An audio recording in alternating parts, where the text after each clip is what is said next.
Promise me, Boone. Marry her if she'll have you. Cal's voice rasped through the dust and gun smoke. His fingers clawed into the front of my coat. The battlefield's noise was far behind us now. Only the moan of wind through the canyon and the rattle of his shallow breath remained. His shirt was dark with blood, hot against my hands. I shook my head, felt the grit of tears I didn't have time to shed. Don't talk now. I ain't a skin for me. I'm a skin for her. For Anna. His eyes, clouded but still fierce, fixed on mine. She's got no one. My voice caught in my throat. A gun cracked somewhere in the distance. The echo rolled across the rocks like a storm that wouldn't quit. All right, I said. I promise. His hand fell away before I could feel the weight of the words. The wind carried me forward into the years, down a street baked by sun. My boots dragged dust behind me like a shadow too long. Calico Flats looked the same as the last time I'd seen it.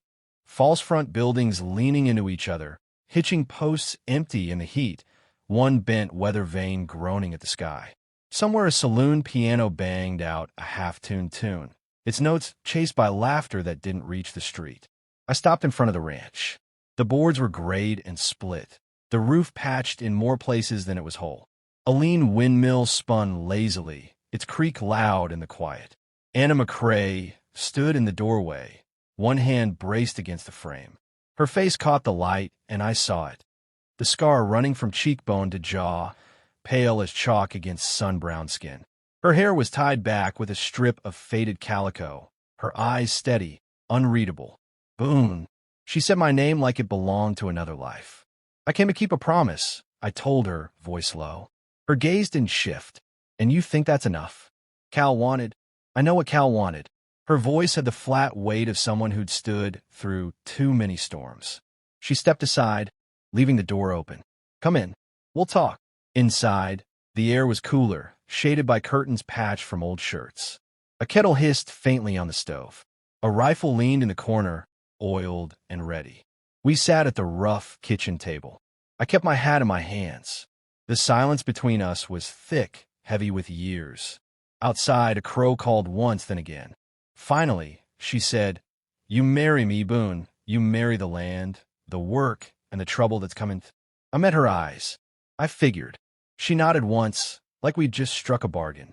Somewhere out beyond the flats, a dust plume rose against the horizon, thin and far, but moving closer. The post creaked under her weight as she drew the rope tight, the dust swirling around her boots. I leaned on the corral rail, watching the sweat shine across her brow. She didn't look up when she spoke. You planning to just stand there all day? I swung the gate shut and slid the latch. You've got the work handled. Her laugh was short, without warmth. That's what I thought. Days fell into the rhythm of her hands. Before dawn, the smell of strong coffee. By noon, the heat pressing down, cicadas screaming from the cottonwoods. At night, the groan of the windmill and the faint sound of her footsteps moving through the house long after I'd gone to bed. The talk in town was different. I heard it in the mercantile. Low voices, glances cut sharp toward the door. Riders spotted near the canyon, campfires seen from the ridgeline. The name came up more than once, the Gallows Gang. That evening, I found her mending a saddle under the porch lamp. We may have trouble coming, I said. She didn't pause with the needle. We've already got trouble. This just has a name. I stepped down into the yard. If they're riding this way, you should think about leaving. Her head came up slow. Leave. The word was cold. This is my ground, Boone. I was born here. I'll be buried here. The boards under my boots felt unsteady. They won't care what's yours. She tied off the stitch and set the saddle aside. Neither do you, if you think I'm running. The moon rose, silvering the barn roof. I found myself at the shed, key in my palm, the locked chest sitting in the corner like an unspoken thought. My hand hovered over the latch before I shoved it back in my pocket. A coyote's cry rolled down from the hills. Somewhere far out in the dark, a horse snorted and stamped. The next morning, she caught me staring toward the horizon, where a thin ribbon of dust rose into the heat shimmer. Counting the miles between us and them, she asked. Trying to decide if it's enough, I said. She gave a sharp smile. It never is. By sundown, the air felt heavier, like the sky was leaning closer. I found her in the barn, cleaning the rifle I'd seen in the corner of the kitchen. "You expecting company?" She looked up through the lamplight. "Always." Outside, the wind picked up, dragging loose grit across the yard. I could feel the shape of the trouble now, moving, steady, and too close to outrun. The first horse hit the street just past noon, its hooves cracking against the hardpan. 5 more followed, dust boiling up behind them until the buildings blurred in the heat shimmer. They didn't hurry. Outlaws never do when they own the moment. From the mercantile porch, I watched them roll in, dusters flapping, faces half hidden under black bandanas. Their eyes were the only thing alive on their faces, cold and weighing every soul on the street. The sheriff stood in his doorway, thumbs hooked in his belt, gaze fixed on the ground. Anna stepped out of the livery, wiping her hands on a rag, her face unreadable. She saw me watching and gave the smallest shake of her head, a warning not to move. The gang reined in front of the saloon. The leader, a rangy man with a scar cutting through one eyebrow, swung down slow and deliberate. His boots hit the dirt with a dull thud. "Town looks smaller," he said, his voice carrying like it had nowhere else to be. No one answered. Somewhere down the street, a door closed quick. They pushed through the saloon doors, laughter snapping back into the air like a whip. A piano stumbled into life, drowned by the heavy scrape of chairs. I crossed to Anna. "We can still go," I murmured. Her eyes never left the saloon. "They won't stay in there forever." The sun burned higher. Hours stretched thin. The gang came and went, trailing whiskey breath and the weight of their eyes over every building. By dusk, the street was empty except for us and the wind. The saloon doors flapped, and 2 of them stepped out, rifles in hand, scanning the quiet like they could smell the fear baked into the boards. I found her in the barn that night, lantern light pooling around her boots. She was stacking ammunition on the workbench. "You can't face them," I said. She didn't stop. "Can't." The word came like a challenge. "Boone, I've waited 10 years for this." The scar on her cheek caught the lantern glow, pale and sharp. I stepped closer. "What happened?" "They came through before," she said, voice low. "Burned my father's ranch. Left me for dead." Her hand paused over the rifle. "I don't run from the men who did that." The barn felt smaller. Outside, a horse whinnied, restless.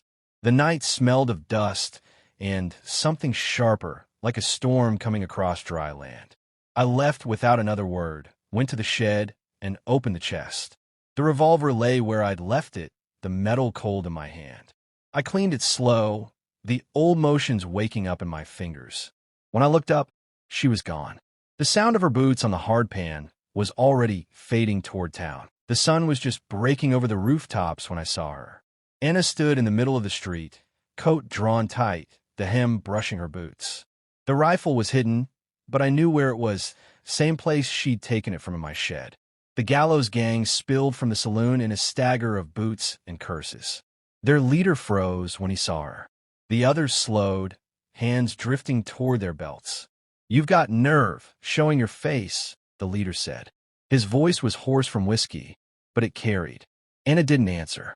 She took 2 steps forward, steady as stone. The coat swung open just enough to show the barrel glint in the morning light. One of the gang laughed. "She's got a gun." She moved faster than the word gun could finish leaving his mouth. The rifle cracked, the second in command dropped in the dirt, and the smell of powder burned the air. I was already moving, revolver drawn, the years falling off my hands. Bullets tore splinters from the hitching post as I slid behind it, returning fire. The gang scattered, shouting. Anna pivoted, chambered another round, and put it clean through the shoulder of a man trying to flank her. The leader came forward, dragging his pistol up slow, his eyes locked on her scar. "You should have stayed in the dirt when I left you there." She didn't flinch. "You should have made sure I was dead." They fired at the same breath. His shot went wide. Hers didn't. The leader hit the ground on his knees first, then flat. 2 of the gang broke for their horses. I caught one with a round to the thigh, sent him sprawling. The last man froze when Anna's rifle found him. He dropped his gun in the dust and raised his hands. Silence swelled in the street, broken only by the wind. The townsfolk began to edge out of doorways, faces pale, eyes on her. I holster my revolver, walked to where she stood over the leader's body. She was breathing hard, but her hands were steady. "You didn't need me," I said. Her gaze stayed on the street ahead. "Maybe I did, just not for the shooting." I nodded once. Cal was right. "You're braver than I'll ever be." She looked at me then, the morning sun catching in her eyes. "We'll see about that."